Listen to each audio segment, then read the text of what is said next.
Bonsoir à toutes et à tous. Bienvenue donc à ce webinaire organisé par la Mission nationale Primo et le Centre régional en antibiothérapie des Pays de la Loire, un webinaire sur le thème du Clostridioides difficile. Donc, je me présente, je suis le docteur Willy Boutefol, je suis médecin généraliste. Je travaille donc au Centre régional en antibiothérapie des Pays de la Loire, avec également un temps sur la mission nationale Primo. Et je suis accompagné ce soir du docteur Cyril Lecomte, également médecin généraliste, qui est aussi sur le CRATB Pays de la Loire, et en coulisses de Sonia Thibault pour la gestion du chat, sur lequel vous pourrez poser toutes vos questions.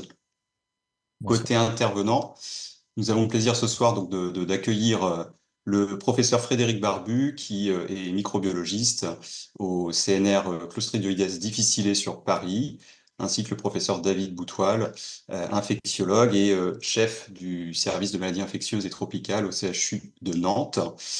Avant de leur laisser la parole, on va commencer par un cas clinique et entrer tout de suite dans le vif du sujet. Un cas clinique, je précise, qui est authentique. Donc, vous accueillez en fait en consultation de médecine générale Madame C, 72 ans, qui vient pour diarrhée. Elle a comme antécédent une hypertension sous IEC, une obésité, un RGO avec la prise d'antiacides à la demande, et il est noté dans son dossier une notion d'allergie à la pénicilline.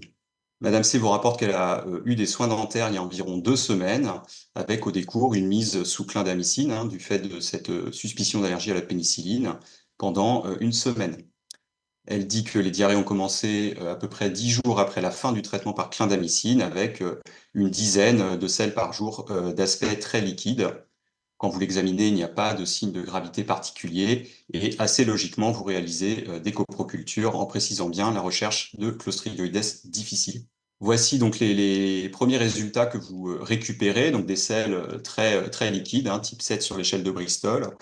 Déjà sur la recherche par amplification génique, on vous rapporte une recherche positive pour Aeromonas, avec le résultat, l'interprétation que vous pouvez lire ici, en faveur d'une gastroentérite à Aeromonas. Au niveau de la coproculture et notamment de la recherche de Clostridioides difficile, donc la recherche revient positive pour la détection de la bactérie, et par contre une recherche de toxines qui s'avère négative, avec donc en conclusion du microbiologiste détection du Clostridioides par amplification génique, absence de mise en évidence d'une production de toxines in vivo, à considérer comme une infection à Clostridium difficile en présence d'un contexte clinique compatible et en l'absence d'une autre étiologie pouvant expliquer la diarrhée. Cas clinique très bref, mais qui soulève plusieurs questions. Déjà, quand suspecter une infection à Clostridioides difficile? Comment en poser le diagnostic, notamment quand on a, comme c'est le cas ici, une discordance entre la recherche de toxines et la culture? Que faire quand on retrouve par ailleurs certains germes dont on a peut-être un peu moins l'habitude de prendre en charge, comme l'aéromonas ici? Comment prendre en charge, bien sûr, cette patiente? Et une question un petit peu subsidiaire, mais qui a quand même son importance, c'est de se poser chez cette patiente la question de la réalité de cette allergie à la pénicilline quand on voit les conséquences potentielles d'une pseudo-allergie à la pénicilline qui n'a pas forcément été prouvée. Évidemment, on n'abordera pas cette question, mais il me semblait important de le rappeler. On va tout de suite, du coup, passer la main au professeur Barbu pour le point de vue du microbiologiste. Voilà, merci beaucoup. Juste avant de peut-être de commencer les commentaires sur ce cas clinique, je souhaitais faire quelques rappels microbiologiques, cliniques et épidémiologiques sur les infections à Clostridioides difficile. On verra ensuite quelques recommandations générales pour le diagnostic avant de passer aux techniques et aux algorithmes de diagnostic qui sont actuellement recommandés. Et je terminerai plus sur un aspect microbiologique sur les pièges les plus fréquents qu'on rencontre dans le diagnostic des infections à C. diff. Donc, quelques rappels microbiologiques. Le C. diff, vous savez tous qu'il s'agit d'une bactérie à gram positif anaérobie qui présente deux caractéristiques. La première, c'est que c'est une bactérie qui est sporulée. La spore, c'est une forme de résistance qui va expliquer pourquoi on peut avoir des épidémies, notamment en milieu hospitalier, et également pourquoi certains patients ont une tendance à faire des récidives, voire des récidives multiples. Deux catégories de souches existent, des souches toxinogènes, qui sont les seules considérées comme pathogènes, qui produisent deux toxines habituellement simultanées. une toxine A qu'on appelle entérotoxine, toxine B qu'on appelle cytotoxine. Donc, comme je vous l'ai dit, la plupart des souches produisent les deux toxines en même temps. Il y a un petit nombre de souches qui produisent que la toxine B, environ 5%, et certaines exceptionnelles qui ne produisent que la toxine A. Il y en a 5 décrites dans le monde, dont une en France. Et ces toxines vont en fait glycosyler des protéines qui interviennent dans la régulation des filaments d'actine des entérocytes, conduisant à une cytotoxicité, et elles ont également un effet pro-inflammatoire avec un recrutement de polynucléaires, mastocytes, macrophages et la libération de médiateurs de l'inflammation. À côté de ça, certaines souches sont capables de produire une troisième toxine, qu'on appelle la toxine binaire, qui agit presque de la même façon que les toxines A et B, mais de manière plus directe, puisque cette toxine binaire va modifier directement les filaments d'actine, conduisant également à une cytotoxicité. Cette toxine a été découverte par des Français, et à l'heure actuelle, on considère que 22% environ des souches qui produisent les toxines A et B produisent en même temps la toxine binaire. Et son rôle, on le verra, est considéré comme potentialisateur des effets des toxines A et B. Alors, d'un point de vue clinique, quelques chiffres à retenir. On a l'habitude de dire que Clostridioides difficile est responsable de pratiquement tous les cas de colite pseudomembraneuse qui sont diagnostiqués à l'endoscopie, comme vous pouvez le voir ici sur cette image d'endoscopie. Il est également responsable de 10 à 25% des diarrhées qui surviennent au cours, voire au décours d'une antibiothérapie. C'est le principal agent responsable de diarrhée nosocomiale, donc acquise chez les patients hospitalisés. Et également, et c'est une notion plus récente, il est responsable de diarrhée communautaire avec une fréquence qui oscille entre 1 à 3,5%. Ce qui complique un peu le diagnostic, c'est qu'il existe un portage asymptomatique, y compris de souches toxinogènes, estimé dans la population générale à 3%. Mais ce portage, il est beaucoup plus important chez les nouveau-nés à l'âge de 6 mois, puisqu'il va de 20 à 75%. Et ces nouveau-nés sont totalement asymptomatiques, ne présentent aucun signe digestif. Alors, ce qu'on redoute dans l'infection à Clostridioides difficile, c'est la survenue de complications, soit de forme très sévère, notamment une forme qui peut se compliquer de mégacolon toxique, voire de perforation ou de choc septique. C'est assez rare, moins de 5% des cas. La prise en charge est en général réanimatoire, voire chirurgicale, avec une colectomie de sauvetage réalisée dans 1% des cas. Et la deuxième complication, beaucoup plus fréquente, mais moins sévère, c'est le problème des récidives, puisque 15 à 25% des patients vont faire une récidive dans les 2 mois qui suivent le premier épisode, qui a été correctement traité. Et un patient qui commence à faire une première récidive a d'autant plus de risques de faire des récidives ultérieures. Alors, quel est le poids des infections à sédif à travers le monde, au travers de la lunette des États-Unis, de l'Europe et de la France? Aux États-Unis, c'est un germe particulièrement bien connu et fréquent. On estime qu'il existe plus de 220 000 cas par an, 12 000 décès liés à l'infection. Et surtout, il s'agit du premier agent responsable d'infections associées aux soins. Il représente 12,5% de l'ensemble des agents impliqués dans les IAS. Et dans un document publié en 2019, que vous avez ici, le CDC a classé le sédif comme une des principales priorités en matière d'antibiorésistance, même si le germe par lui-même n'est pas résistant aux antibiotiques, mais est une conséquence de l'utilisation des antibiotiques. Alors en Europe, la situation elle est un peu plus contrastée. Des données déjà anciennes estiment qu'il existe à peu près 120 000 cas d'infection à sédif par an, avec 3% des patients qui décèdent directement de leur infection. Et lors de la dernière enquête nationale de prévalence des infections associées aux soins, il arrive en 8e position parmi les agents responsables d'IAS. En France, on a des données, notamment par le biais du PMSI, qui montrent qu'il y a à peu près 20 000 patients ou séjours de patients qui se compliquent d'une infection assez difficile, en tout cas qui mentionnent l'infection assez difficile, avec 9% des patients qui décèdent, et il est considéré comme le 9e agent responsable d'IAS. Je voudrais insister sur cette diapositive qui est assez nouvelle, qui a été publiée en 2024, pour vous montrer l'évolution des infections à sédif, notamment aux États-Unis, entre 2011 et 2021. Vous avez en haut la courbe bleue qui montre la fréquence des infections, l'incidence d'infections chez les patients hospitalisés, donc des diarrhées plutôt associées aux soins, qui a tendance à diminuer au cours de temps. Et en bleu clair, et c'est ça qui nous intéresse aujourd'hui, c'est la proportion, ou plutôt l'incidence des infections dites communautaires chez des patients qui n'ont jamais été hospitalisés, qui a augmenté de 2011 à 2017 et qui s'est stabilisé depuis 2017. Et au final, et c'est important en termes d'incidence, on a pratiquement autant d'infections dites hospitalières que d'infections dites communautaires. Alors en France, la même étude a été réalisée grâce aux données du SNDS. Et vous avez sur le graphe du haut ici l'évolution des infections assez difficilées hospitalisées, avec une évolution plutôt une tendance à la diminution entre 2015 et 2019, plus particulièrement chez les patients âgés de plus de 85 ans.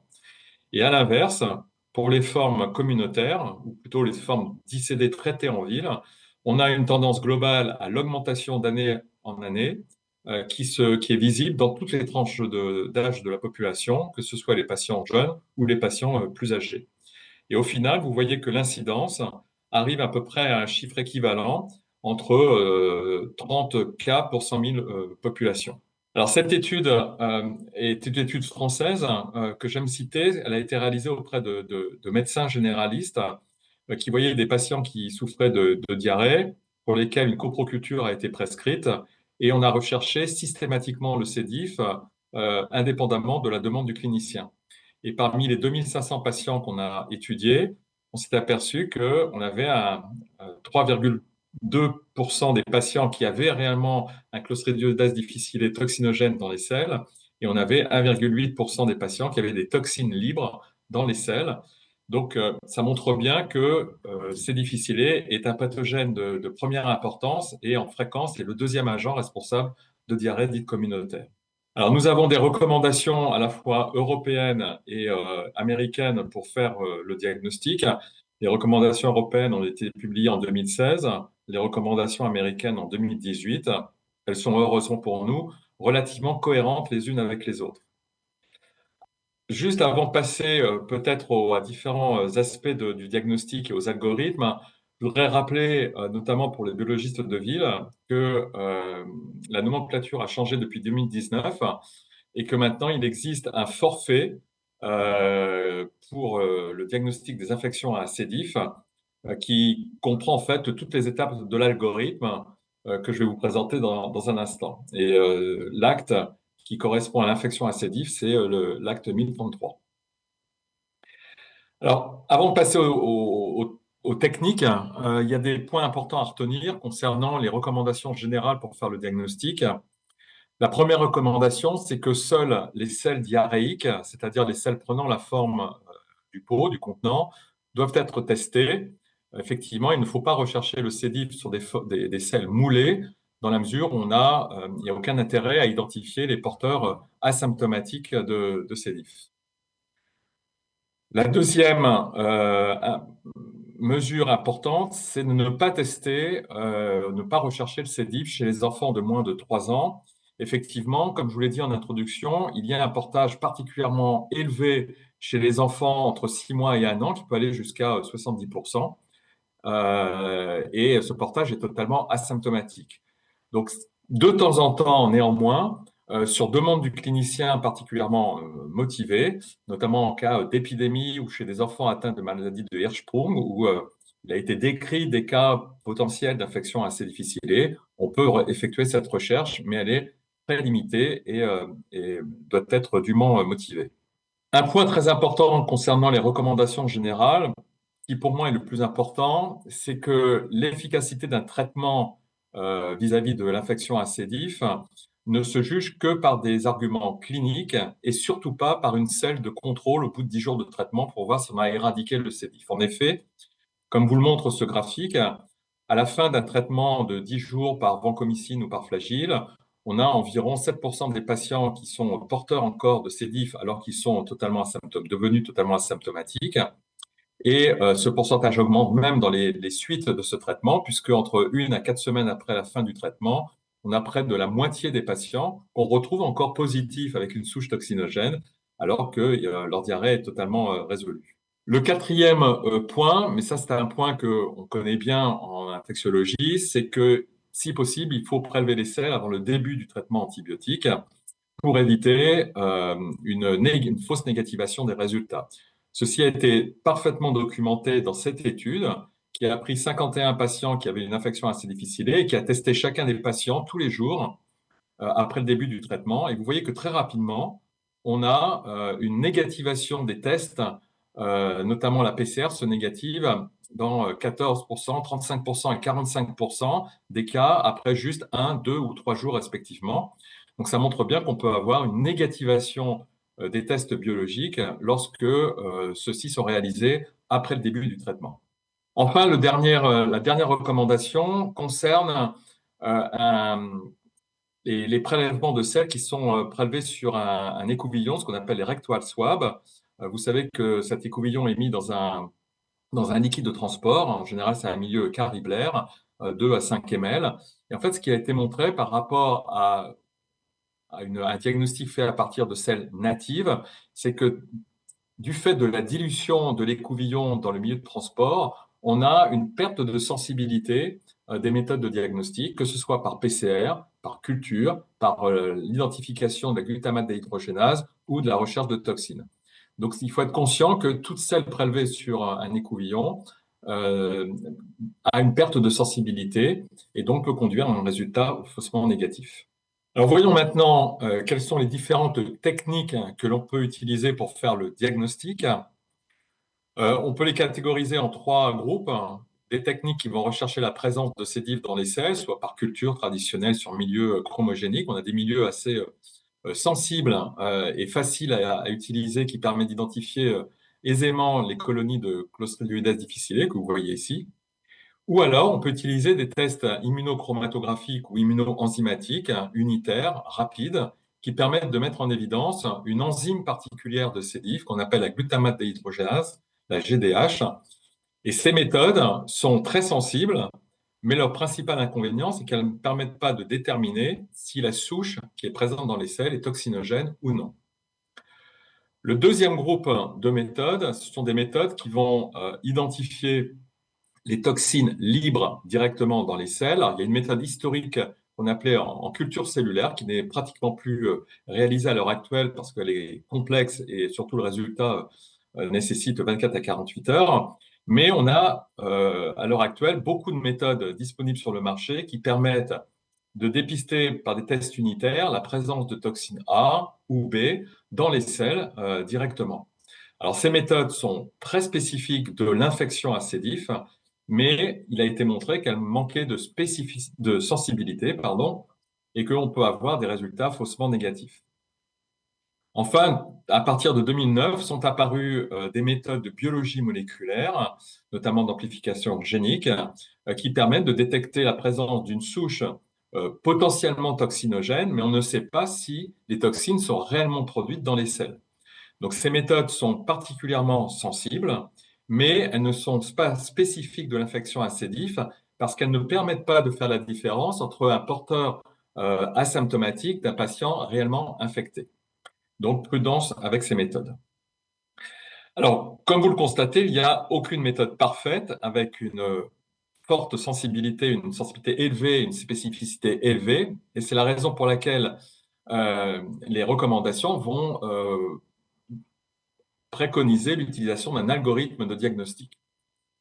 En fait, ce qu'il faut savoir, et c'était une conclusion issue d'une étude qui a été publiée dans Lancet Infectious Disease il y a maintenant 10 ans, c'est que la présence de toxines libres dans les selles est mieux corrélée à la sévérité de l'infection. Ça a été parfaitement montré dans cette étude sur plus de 10 000 patients qui ont catégorisé les patients en trois groupes, ceux qui avaient des toxines libres, ceux qui avaient une souche toxinogène, mais dans les selles desquelles on ne retrouvait pas la toxine libre, et les patients en contrôle indemnes de Clostridium difficile. Ils ont regardé quelle était la mortalité, la leucocytose de ces patients, et ils ont montré également que les patients qui avaient des toxines libres avaient une mortalité supérieure à ceux qui avaient une souche toxinogène sans toxine libre, et également une hyperleucocytose supérieure. En revanche, ce qui est intéressant, c'est que le groupe 2, qui avait pas de toxine libre, mais une souche toxinogène, ne différait pas significativement du groupe contrôle, qui était constitué des patients indemnes de sédif. Donc, fort de ces résultats, l'ECMI, donc la Société européenne de maladies infectieuses et de microbiologie clinique, de même que la Société américaine de maladies infectieuses, préconise l'utilisation d'un algorithme de diagnostic qui commence par une méthode très sensible de dépistage, que ce soit la PCR, soit la recherche de GDH par test immunoenzymatique. En cas de résultat négatif, on peut écarter l'infection à C. diff. Et en cas de résultat positif, il est conseillé alors d'utiliser une méthode dépistant les toxines libres dans les selles, donc une méthode immunoenzymatique, qui, en cas de résultat positif, permet d'affirmer la présence d'infections assez difficiles.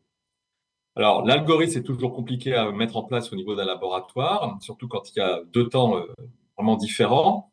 Certains industriels ont donc mis sur le marché des tests immunoenzymatiques qui dépistent à la fois la GDH et les toxines A et B sur la même cassette, mais de manière séparée.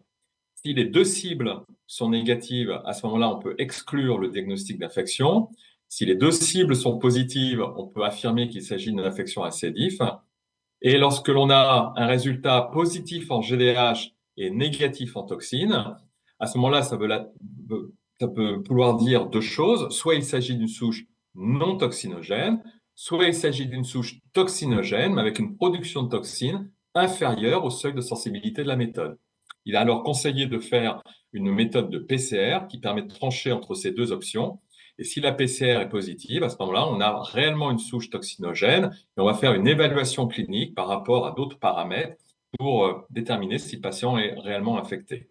Et si le résultat est négatif, c'est qu'on a affaire à une souche non toxinogène, donc on peut écarter le diagnostic d'infection AC diff. Alors comme c'est très compliqué de faire cet algorithme, certains ont émis l'hypothèse que, en utilisant les tests de biologie moléculaire et en regardant de plus près ce qu'on appelle le CT, le Cycle-Threshold, c'est-à-dire ce qui permet de quantifier finalement la présence, la quantité de souches toxinogènes, on peut éventuellement prédire la présence ou l'absence de toxines libres dans les selles. Alors, pour valider cette technique, une étude hollandaise est parue en 2018, réalisée sur deux cohortes de patients, beaucoup de patients, et a validé le fait que chez les patients qui avaient des toxines libres, on avait un CT inférieur euh, numériquement aux patients qui étaient PCR+, mais sans toxines libres. Donc, ça montre bien qu'il existe une corrélation entre le CT et la charge bactérienne. Et plus le CT est bas, plus on a une charge bactérienne importante et donc un risque d'avoir un résultat de toxine libre positif. Maintenant, il suffit de déterminer quelle est la valeur cut-off permettant de prédire la présence ou l'absence. Et en faisant une analyse ROC, les auteurs ont montré qu'en utilisant un cut-off à 25 cycles, ça permettait d'avoir une prédiction de l'absence ou de la présence de ces diffs qui avaient une fiabilité de l'ordre de 80%.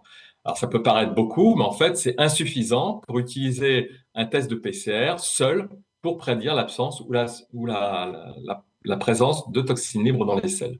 Alors, quelques pièges à éviter sur le diagnostic. Pour ceux qui font de la culture sur des milieux chromogéniques, qui permettent donc d'isoler la bactérie qui a une coloration noire et qui est facilement repérable sur les milieux de culture, il faut savoir que certaines souches ne donnent pas de colonies pigmentées en noir, notamment des souches de PCR ribotype 0,23, car en fait, ces souches ont perdu leur capacité à hydrolyser l'esculine.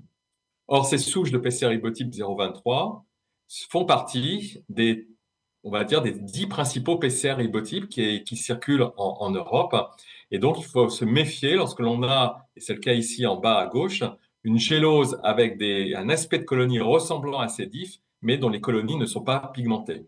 Donc, il ne faut pas simplement regarder et rechercher la présence de colonies noires, mais il faut regarder plus l'aspect des colonies. Deuxième problème qu'on peut avoir dans le diagnostic, c'est l'identification des souches qu'on appelle de PCR ribotype 0,33, qui sont caractérisées par une absence du gène de la toxine B, pardon, et un gène de la toxine A qui est tronqué. Mais en revanche, on a le gène entier de la toxine binaire. Alors, ces souches font encore l'objet de débats parmi les spécialistes. Certains pensent qu'elles sont peu pathogènes, d'autres, comme nous, pensons qu'elles sont réellement pathogènes. Et on a identifié récemment des patients qui présentaient une colite pseudomembraneuse et qui étaient infectés par ce type de souche. En plus, ces souches, on les retrouve également dans le milieu vétérinaire, chez les animaux à la fois domestiques et les animaux d'élevage. Donc, le problème de ces souches, c'est que si vous utilisez un test immunoenzymatique qui dépiste les toxines A et B, le test va apparaître négatif, puisque la souche ne produit pas toxine A et toxine B, mais seulement la toxine binaire. Et seuls les tests de PCR qui ciblent la toxine binaire, c'est le cas du test GèneXpert ou du test VeriGène, sont capables de dépister ces souches grâce à la présence du gène de la toxine binaire. Troisième piège dans le diagnostic, c'est que certaines méthodes de biologie moléculaire permettent d'identifier une souche dite hypervirulente, qu'on appelle la souche 027, par la mise en évidence à la fois de la toxine binaire, mais aussi d'une particularité dans un gène régulateur qu'on appelle le gène TCDC. Donc au départ, on pensait que ces caractéristiques de la toxine binaire et d'une délétion dans le gène TCDC étaient spécifiques du clone 027, mais avec le temps, on s'est aperçu que ces caractéristiques existaient également chez d'autres PCR-ribotypes, comme le PCR-ribotype 016, 080, 176, 328.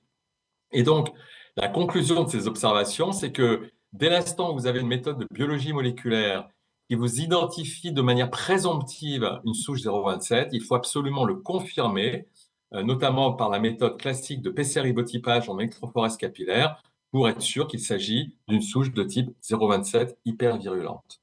Donc, en conclusion, j'espère vous avoir convaincu que C. diff est responsable à la fois de diarrhée communautaire et de diarrhée nosocomiale, et donc les indications de la recherche de C. diff sont très larges et concernent ces deux types de diarrhée. Il n'y a pas de méthode unique permettant un diagnostic à la fois sensible et spécifique, et donc on doit avoir recours à un algorithme de diagnostic que je vous ai présenté, qu'on peut faire la première étape soit par PCR directement, soit en utilisant le dépistage de la glutamate déhydrogénase, que les méthodes immunoenzymatiques qui dépistent les toxines libres ont un manque de sensibilité. Et donc, si on se retrouve, et c'est le cas de la patiente et du cas clinique qui a été présenté il y a un instant, si on se retrouve avec une GDH plus et une toxine moins, à ce moment-là, il faut avoir recours à la PCR qui permet de discriminer et de dire s'il y a une souche non tox qui est non pathogène. Et enfin, la culture, j'insiste là-dessus parce qu'on a tendance à un peu à l'abandonner. Effectivement, elle n'est pas obligatoire pour faire le diagnostic, mais lorsque vous avez des épidémies, il est important de pouvoir isoler la souche pour pouvoir comparer les souches entre elles et de savoir si c'est le même clone qui diffuse chez plusieurs patients.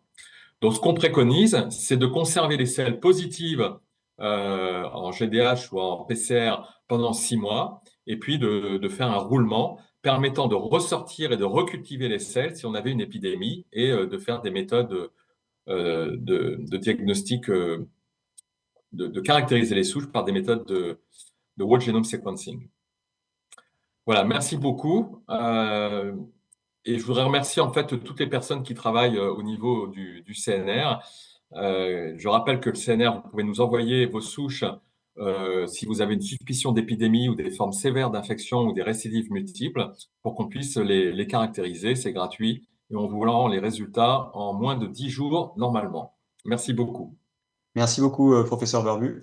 On va pouvoir enchaîner avec la présentation du professeur Boutoil, donc sur l'approche plutôt clinique et thérapeutique. Merci Willy. Eh bien, bonsoir à toutes et tous. Et je remercie les organisateurs de m'avoir invité et vous tous et vous toutes d'assister à cette présentation sur Clostridioides difficile. Alors, j'avais mis facile en ville parce que moi, je trouve pas ça si facile que ça, mais on va voir.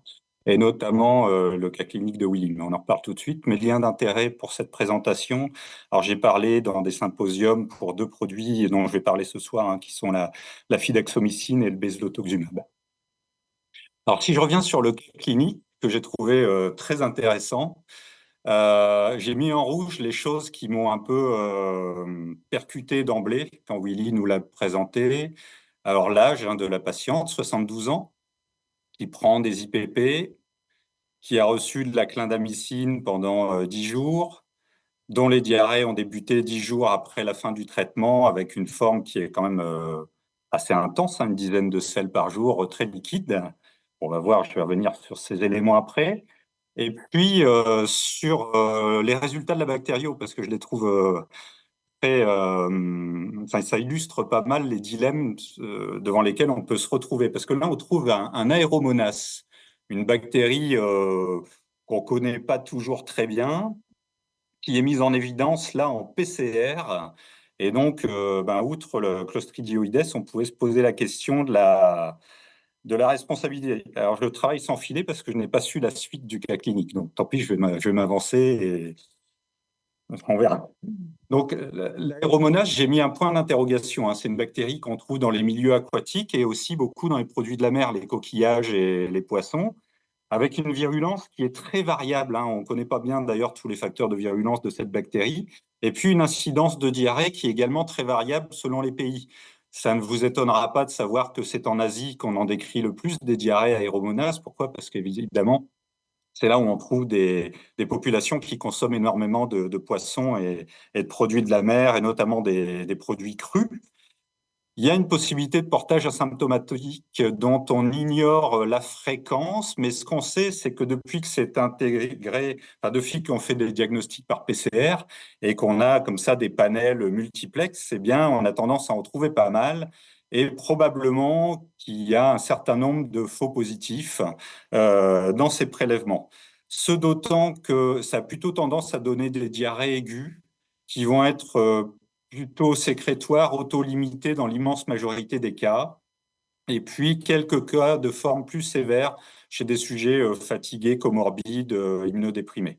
Donc, en pratique, je dirais que l'imputabilité des troubles à l'aéromonas, c'est quand même incertaine dans le cas qui a été présenté par Willy, que éventuellement ça peut être en cause si les symptômes persistent en l'absence d'autres causes. Et troisième problème, ça nécessiterait des furoquinolones en traitement. Et si on a une patiente qui a une dysbiose et un clostridioïdes, c'est sûr que ça ne va pas arranger les choses du tout. Donc ça, c'était la première chose, c'était l'aéromonas. Peut-être, Willy, tu nous diras ce qu'il en a été après. Pour ce qui est du clostridioïdes, Frédéric en a parlé larga manu. Donc, effectivement, avec le problème de la sensibilité de la recherche de toxines par EIA. Donc, dans le contexte, on a une patiente, j'ai mis un petit encadré rouge, elle a plus de 65 ans, elle a des comorbidités, elle a reçu des antibiotiques à large spectre il y a moins de 2 mois, puisque ça fait 10 jours. En plus, Willy parlait de l'allergie à la pénicilline, mais clindamycine, si on met sur une échelle de 1 à 100 le risque de faire une ICD, vous mettez l'amoxicilline à 1 et la clindamycine à 100. Donc, quand même, on a un antibiotique qui est particulièrement pourvoyeur. Et enfin, elle prend des IPP, dont on sait que ça a tendance également à favoriser la forme, enfin, la persistance de formes sporulées dans le tube digestif et de créer des dysbioses. Bon, les autres facteurs de risque, c'est l'hospitalisation, comment dire, l'institutionnalisation. Ça vous étonnera pas, le fait d'être immunodéprimé, d'avoir des chimios, d'avoir des nutritions entérales ou parentérales, d'avoir une MICI ou enfin d'avoir un antécédent d'infection à Clostridioides. Mais en tout cas, pour notre patiente, on avait quand même pas mal de facteurs qui font que moi, personnellement, je ne me serais pas jeté sur l'aéromonase d'emblée. Alors, les différentes formes cliniques, Frédéric en a parlé pas mal, hein. C'était juste pour dire que toute diarrhée, toute forme clinique de diarrhée peut être une infection à Clostridioides difficile, que ça aille de la diarrhée simple, sans fièvre, à la diarrhée fébrile, jusqu'à des formes graves avec choc septique et complications anatomiques coliques. Et on a des définitions des formes sévères. Une forme sévère, c'est au moins un des facteurs suivants: une température supérieure à 38,5, une hyperleucocytose supérieure à 15 000, une élévation de la créatinine d'au moins 50% par rapport à la valeur habituelle, Des critères d'imagerie, si on en a, en l'occurrence c'est au scanner, hein, une distension colique, un épaississement de la paroi colique, une diminution de la prise de contraste de la paroi ou une infiltration de la graisse péricolique. Tout ça, c'est des signes de souffrance de la paroi, hein. On est déjà sur des formes de colite qui sont assez sévères.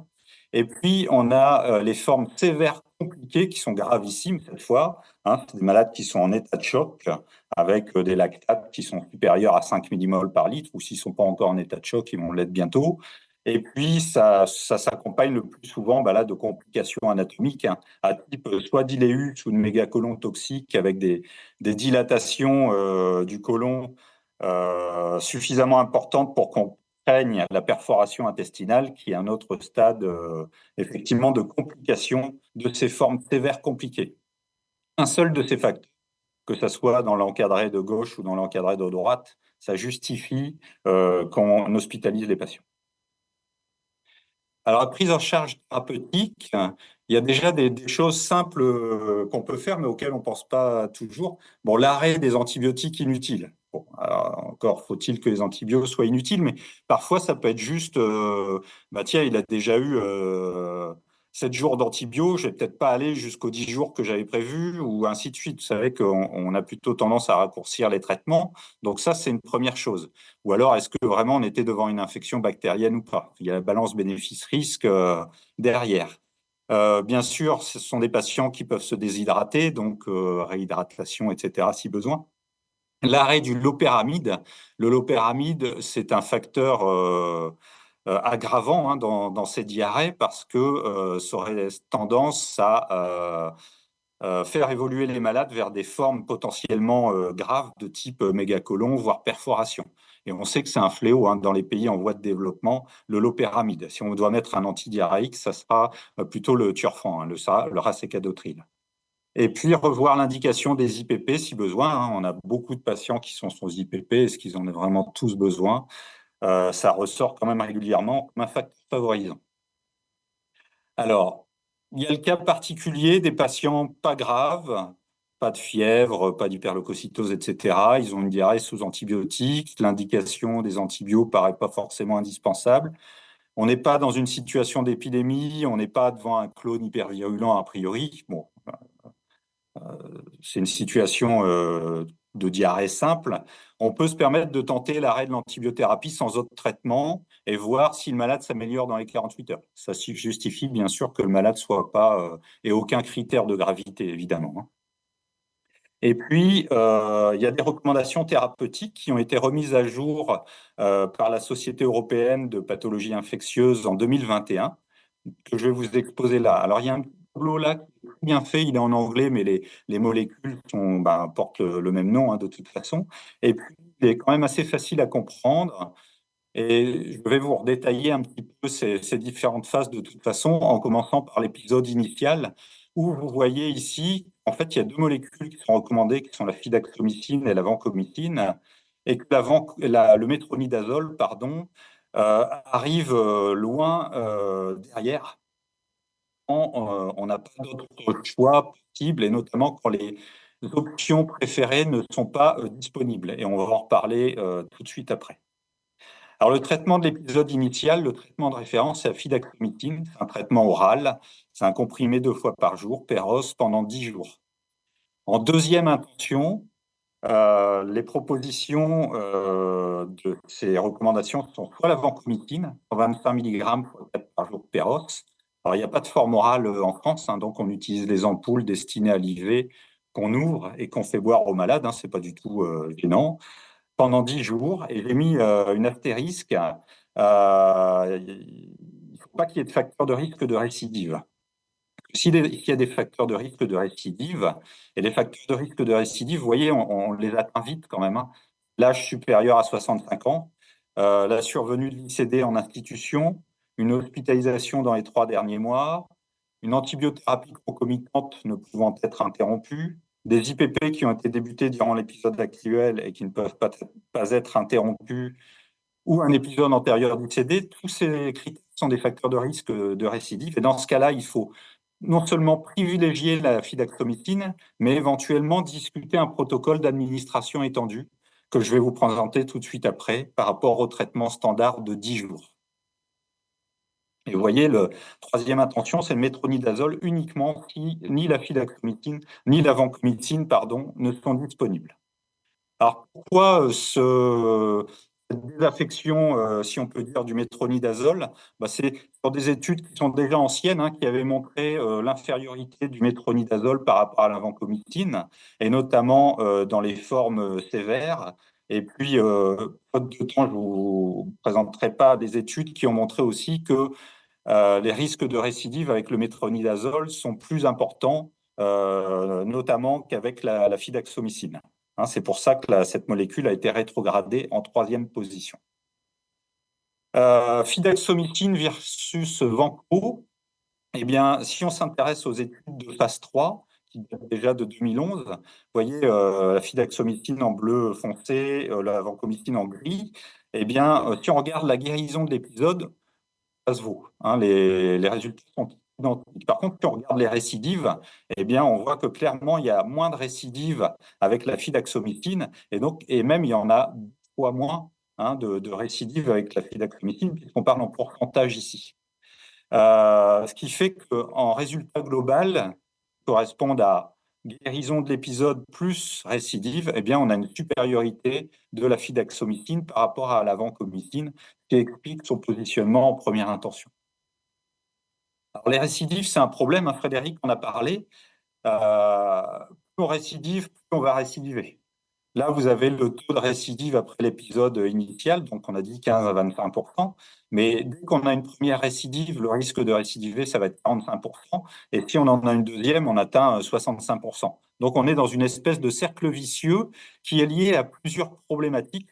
D'une part, un microbiote qui reste altéré de manière persistante, et là, on sait que là-dessus, le métronidazole et la vancomycine vont plutôt avoir tendance à faire perdurer, voire aggraver ces perturbations du microbiote. Une réponse immune inadéquate, et notamment l'incapacité du patient à synthétiser des anticorps antitoxines. Et ça, c'est dès que le patient est âgé, dès qu'il a des comorbidités, dès qu'il est immunodéprimé, etc. Et ça aboutit à la persistance, par ailleurs, la persistance des spores. On a vu que c'est difficile de les éliminer, elles persistent, et notamment avec le métronidazole ou la vancomycine, on n'a pas d'action sur les spores. Donc, 3 facteurs qui vont contribuer aux récidives.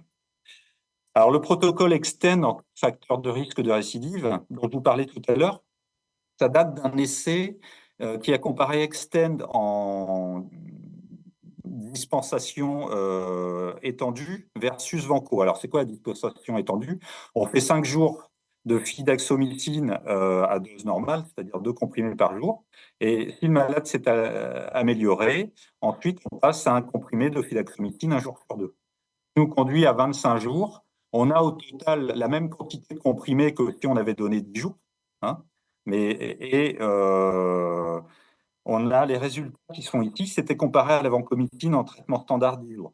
Donc, traitement de l'épisode initial, même résultat. La vanco donne les mêmes résultats que la fidaxo. Mais par contre, le taux de récidive était considérablement abaissé avec la fidaxomicine en dispensation étendue, avec un taux qui est historiquement bas dans les études, ce qui explique la différence en termes de guérison globale. Malheureusement, la fidaxomicine n'avait pas été comparée il n'y avait pas un troisième bras, fidaxomicine, traitement de 10 jours, ce qui fait que, on ne peut pas être formel sur le fait qu'il faille absolument donner en protocole étendu, même si ces résultats laissent penser qu'a priori, on aurait une efficacité particulièrement importante.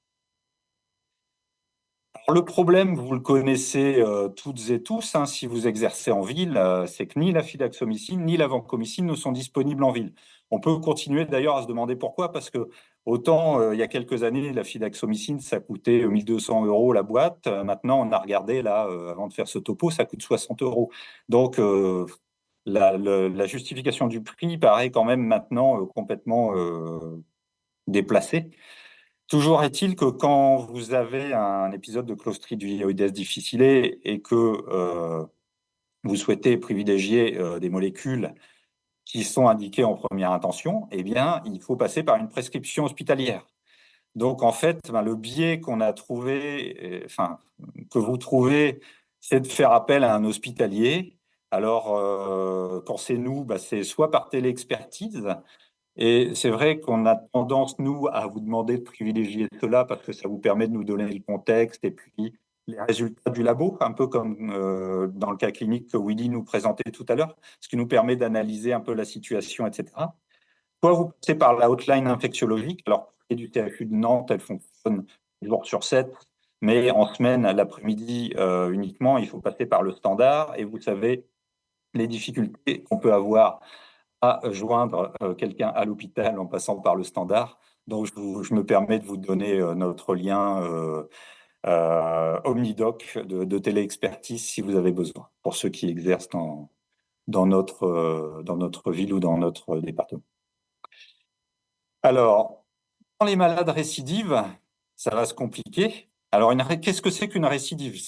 Une récidive, ça survient dans les 8 semaines de l'épisode initial. Sinon, au-delà, c'est un nouvel épisode. Il faut insister là-dessus parce que il y a une définition quand même assez précise des récidives. Si le traitement initial avait été fait par vancomycine ou par métronidazole, eh bien, on va préconiser de la fidaxomicine, alors éventuellement en protocole étendu. Si le traitement initial était déjà de la fidaxomicine, là, on commence à être un peu dans le souci. Alors, on va essayer la fidaxomicine en protocole étendu ou bien vancomycine, éventuellement associé à un antitoxine B qui s'appelle le bezlotoxumab. Pourquoi vancomycine plutôt que fidaxo? Alors, avant, il y avait une raison de prix, ça faisait deux molécules chères. En fait, dans les études, il y a surtout de la vancomycine qui a été étudiée avec le bezlotoxumab. Donc, si on est puriste, effectivement, c'est vanco plus bezlotoxumab.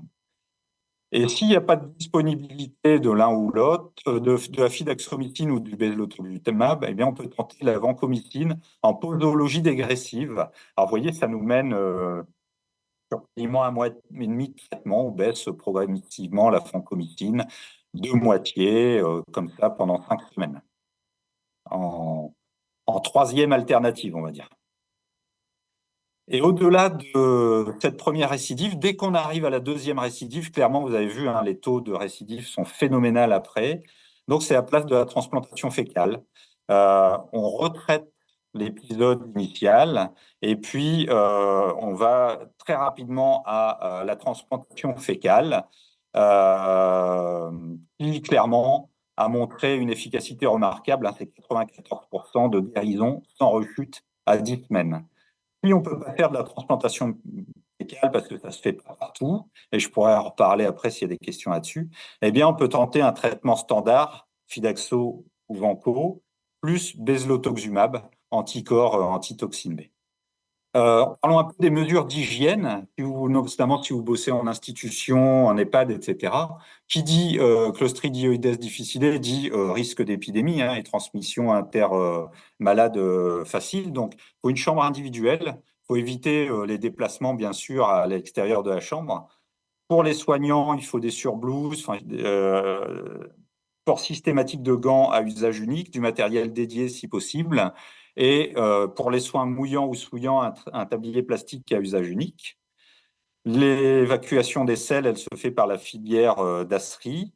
Et puis l'hygiène des mains, c'est important. Je vous rappelle que les solutions hydroalcooliques n'éradiquent pas les spores de Clostridioides difficile.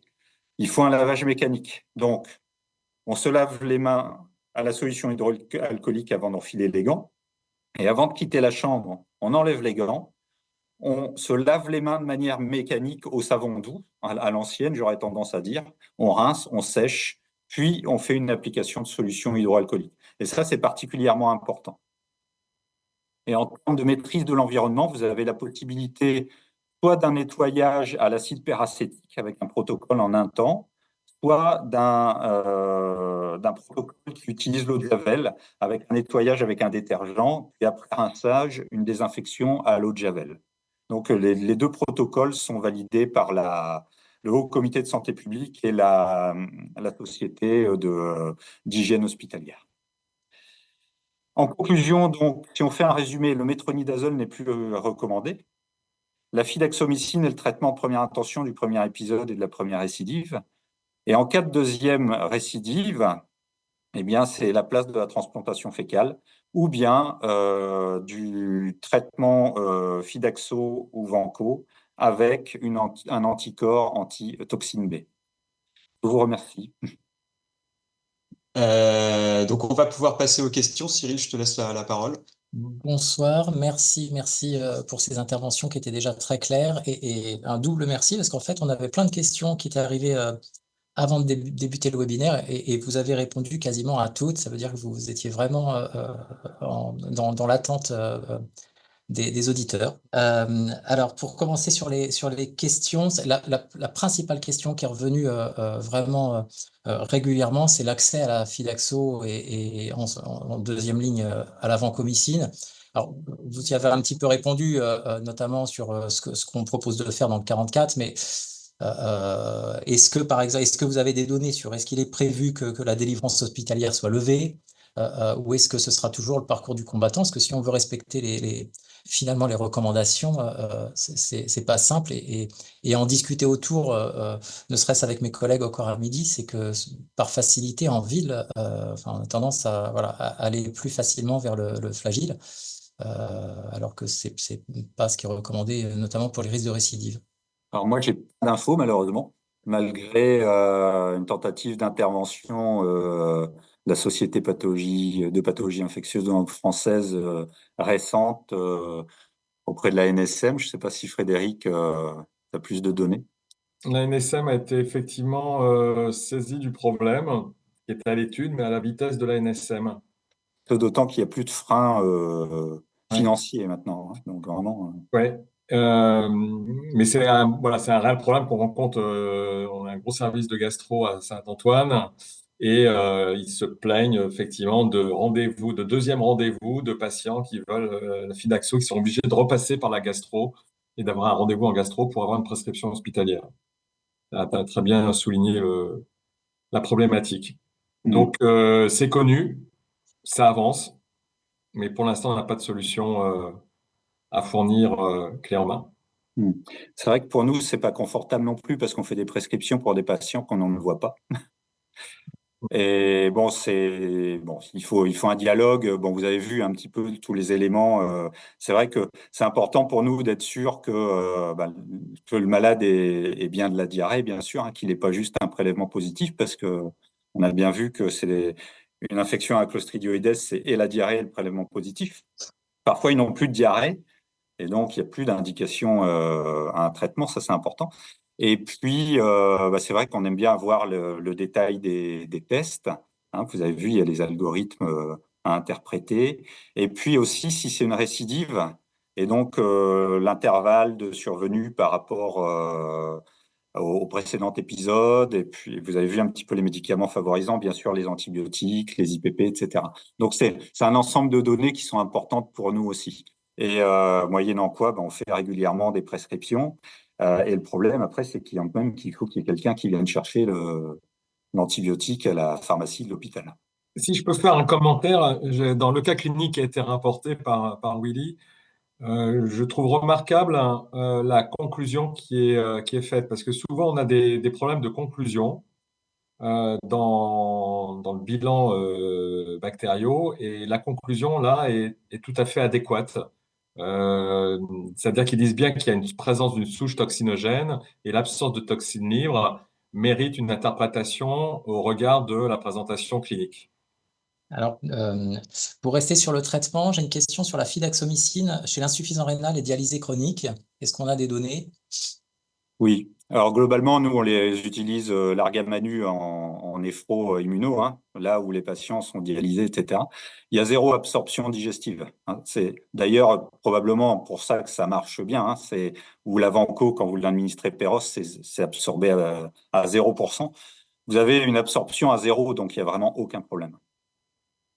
Et peut-être on peut insister sur l'avantage aussi de la Fidaxo, parce c'est assez paradoxal de traiter une infection à C. diff dont le lit est la dysbiose intestinale par un antibiotique qui va maintenir une dysbiose intestinale. Or, la Fidaxo, il a été montré qu'elle a moins d'impact sur le microbiote intestinal que l'Avanco et encore moins, bien sûr, que le métronidazole qui a un impact très fort sur le microbiote. Donc, c'est aussi une raison pour laquelle la Fidaxo a sans doute un taux de succès clinique aussi important. Il faut rappeler avec le métronidazole, c'est que c'est un médicament qui est très bien absorbé. Donc, vous avez 90% d'absorption digestive. Donc déjà, il n'y a que 10% qui arrive dans le côlon, là où se situe le problème. Et l'autre problème, effectivement, notre microbiote, il est essentiellement constitué d'anaérobie, donc pas plus anti-anaérobie que le métronidazole. Pour rester sur la Fidaxo, est-ce qu'on garde la Fidaxo pour un clone hypervirulent? Alors, Frédéric, tu peux... Mais... Alors, en fait, c'est Ouais, pas une question de vas-y. clone, je crois. C'est vraiment une question de présentation clinique et du nombre d'épisodes. Donc, voilà, c'est pas l'identification du clone qui décide du traitement, c'est simplement la présentation clinique. Donc, la question, elle est, en fonction de la présentation clinique, on adapte le traitement et on ne tient pas compte du type de souche en question. D'autant plus que la plupart du temps, on n'a pas l'information en temps réel, voire on l'a pas du tout. Oui, tout à fait. Donc, de toute façon, enfin, c'est le traitement privilégié. Sauf sur des cas, bon, j'ai pas abordé le sujet parce que des cas extrêmes où on a un mégacolon, un iléus, une perforation, etc. Mais là, on rentre dans des traitements un petit peu tarabiscotés, associés à de la chirurgie, etc. Merci. Patient sous chimio, c'est pareil, ça va. Ouais, c'est même a fortiori, on sait qu'il y a une dysbiose particulièrement importante qui est liée à la chimiothérapie, plus les antibiothérapies qu'ils reçoivent, etc. Donc vraiment, il n'y a pas d'hésitation. Et je dirais même a fortiori. Question sur les interactions entre la fidaxomycine et l'amiodarone qui déconseillerait l'association. Voilà, c'est la première fois que j'entends ça. Alors, je crois savoir d'où ça vient. Oui. La fidaxomycine, c'est un macrolide-like. Et donc, on doit reprendre les précautions de principe du macrolide, allongement du QT, etc., par rapport à l'amiodarone. Encore une fois, enfin, avec un médicament qui a zéro absorption digestive, moi, j'ai aucune arrière-pensée en tout cas. Je sais pas si Fred, Derek, tu avais... Non, c'est exactement ça. Hmm. Voilà, tu as très bien résumé la situation. Hmm. Zéro arrière-pensée. Le Thériac dit aucun problème. Bon, super. Mais je pense que c'est un truc de principe devant le caractère macrolide-like de la molécule.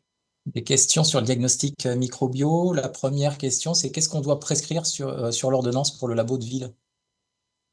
Recherche de ces diffs et de ces toxines. Donc c'est important de le mentionner parce que beaucoup de labos de ville qui font de la coproculture traditionnelle sont restés encore donc par la culture, sont restés encore sur Salmonelle, Shigella, Campylobacter, éventuellement Yersinia, et n'incluent pas systématiquement le C. diff. Donc pour l'avoir, il faut vraiment le mentionner.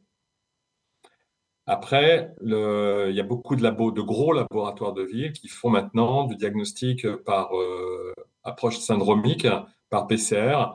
C'était le cas du cas clinique où il y a tous les pathogènes les plus fréquents qui sont diagnostiqués, y compris le C. diff. Mais il faut vraiment le mentionner. Et je rappelle que le biologiste peut modifier la prescription s'il considère qu'il faut rechercher le C. diff. Et pardon Cyril, je reviens sur l'amiodarone. Il y a quand même de stipuler une augmentation des concentrations plasmatiques de la Fidaxo. Voilà, pour précision. D'accord. Ouais, c'est étonnant d'ailleurs. Oui, je bloquais sur le fait que ce soit pas absorbé l'augmentation plasmatique. Ah oui, moi aussi.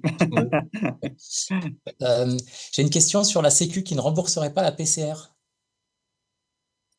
La Sécu, alors c'est pas qu'elle rembourse pas la PCR, c'est que c'est un forfait. Donc, en fait, le forfait ne tient pas compte des méthodes, c'est simplement que le forfait et le remboursement est lié à l'algorithme lui-même. Donc, à ma connaissance, je ne sais pas d'où vient cette notion, mais si on fait une PCR, c'est remboursé sur la hauteur du forfait. Il n'y a pas de risque qu'un patient se retrouve avec une facture de quelque chose qui a... Pas à ma connaissance. Pour rester dans le diagnostic, oui, est-ce qu'il y a des cas, alors on a bien compris qu'il n'y avait pas de raison de refaire une coproculture systématique. Est-ce qu'il y a des cas où ça peut être justifié de refaire une copro? Dans quel cas Alors, globalement, non, hein. Aussi, au bout de 10 jours de traitement, on a une amélioration clinique. Il n'y a aucune raison de refaire une coproculture de contrôle.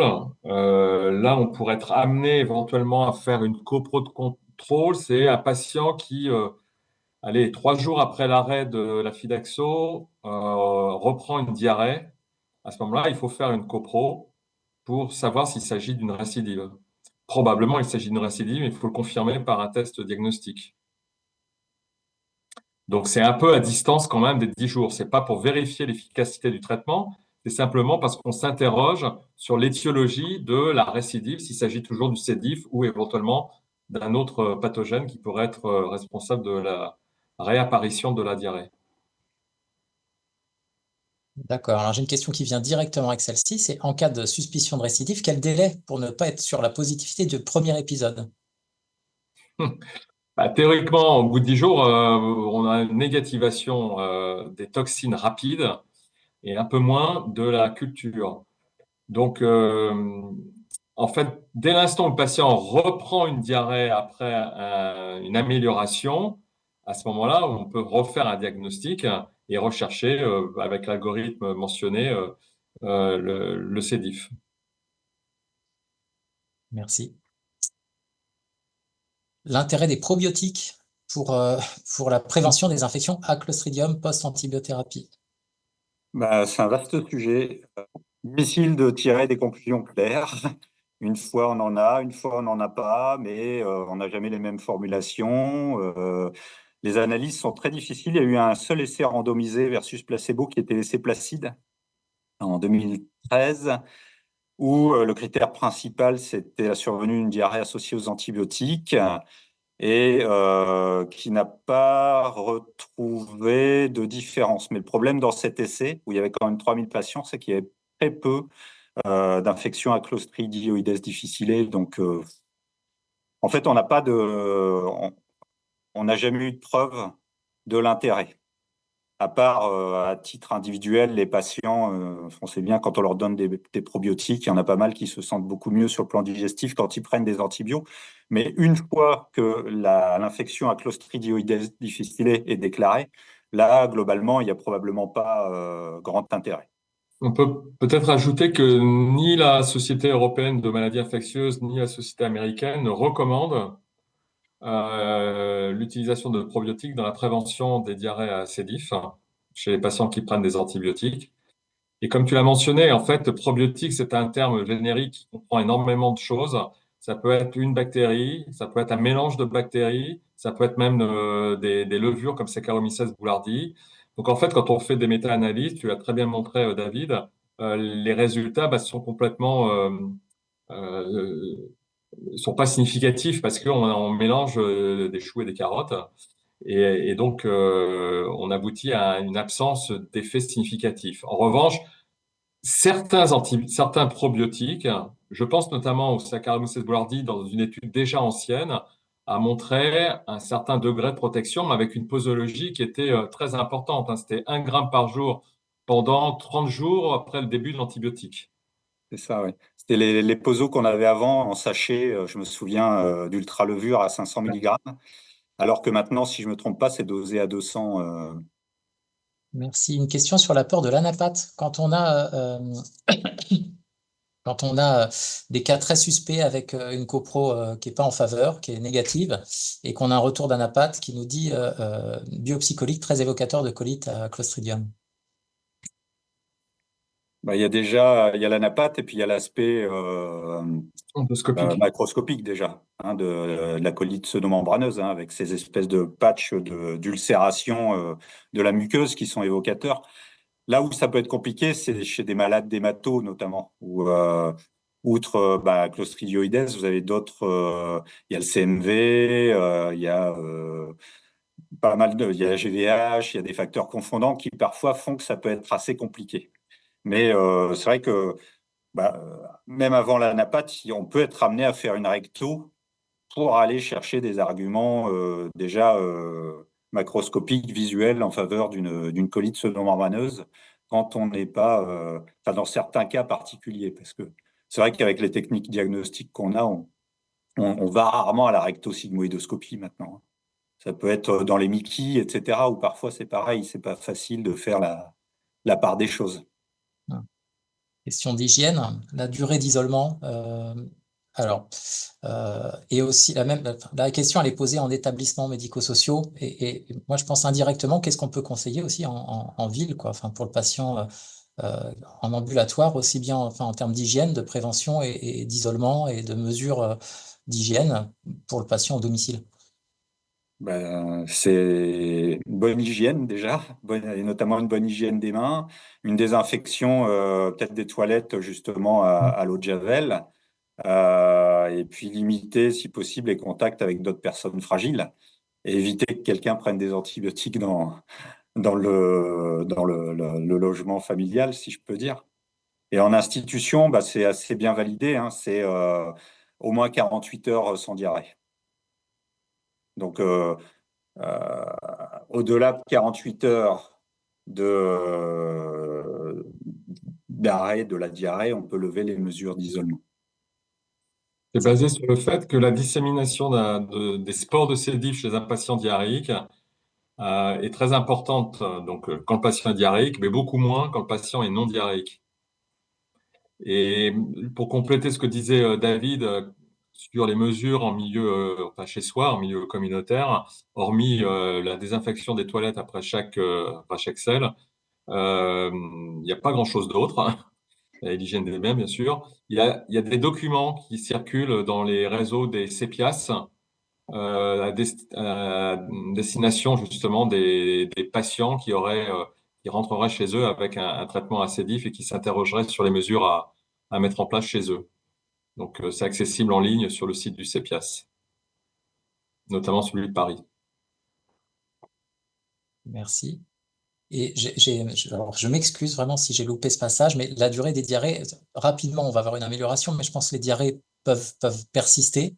Ça veut dire qu'il y a un isolement qui peut se prolonger. Je pense personne en EHPAD ou voilà.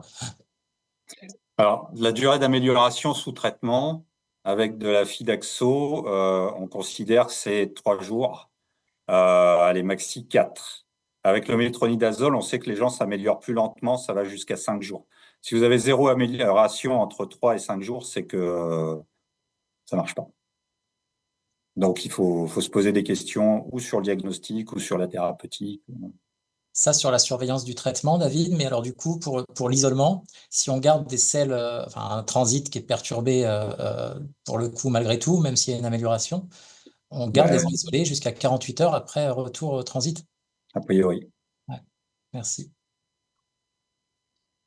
Et alors, pour ce qui est de l'amélioration spontanée, c'est encore plus long. J'ai une expérience là-dessus où une patiente remplissait les critères et du coup n'avait pas été traitée avec une amélioration au bout de 48 heures modeste, mais amélioration tout de même. Et les diarrhées ont quand même mis 10 à 15 jours à rentrer complètement dans l'ordre. Les dysbioses, c'est long, hein. Quand on donne des antibiotiques, en fait, les effets sur le tube digestif, c'est 6 mois. Donc, c'est vrai que c'est pas étonnant que ça puisse être aussi long. Et souvent, les patients traités pour leur infection acédif, même traités avec succès, ne reviennent pas à l'état de base initial complètement. Il y a souvent un inconfort digestif qui subsiste, des selles qui peuvent être un peu molles, etc. C'est souvent rapporté par les patients eux-mêmes. Et du coup, c'est ce qui est assez spectaculaire quand on fait des transplantations de matière fécale, parce qu'on passe d'une situation catastrophique à quelqu'un qui, en allez, moins de 48 heures, hein, va être complètement transformé. C'est vraiment spectaculaire. J'ai encore quelques questions ou quelques retours de questions qui ont déjà été posées, notamment sur le forfait qui n'est pas suffisant économiquement pour multiplier les méthodes selon l'algorithme. Alors, c'est possible. Alors, c'est vrai que c'est une problématique qu'on n'a pas trop à l'hôpital, parce qu'on fait pas très attention au forfait, qui est typiquement une problématique de laboratoire de ville. Oui, c'est un forfait global donc qui est, j'allais dire, avantageux lorsque le résultat du screening est négatif, hein, qu'il est un peu moins lorsque le résultat nécessite de prolonger une deuxième méthode, voire une troisième. En fait, c'est ça, c'est le principe du forfait. C'est qu'il faut voir ça dans sa globalité. Mais à titre individuel, voilà, ça, effectivement, on peut dépasser le forfait si on a un algorithme qui commence par GDH ou par oui, GDH qui est positif, toxine qui est négative. On fait derrière la PCR, là, ça coûte, voilà, ça coûte relativement cher. Merci.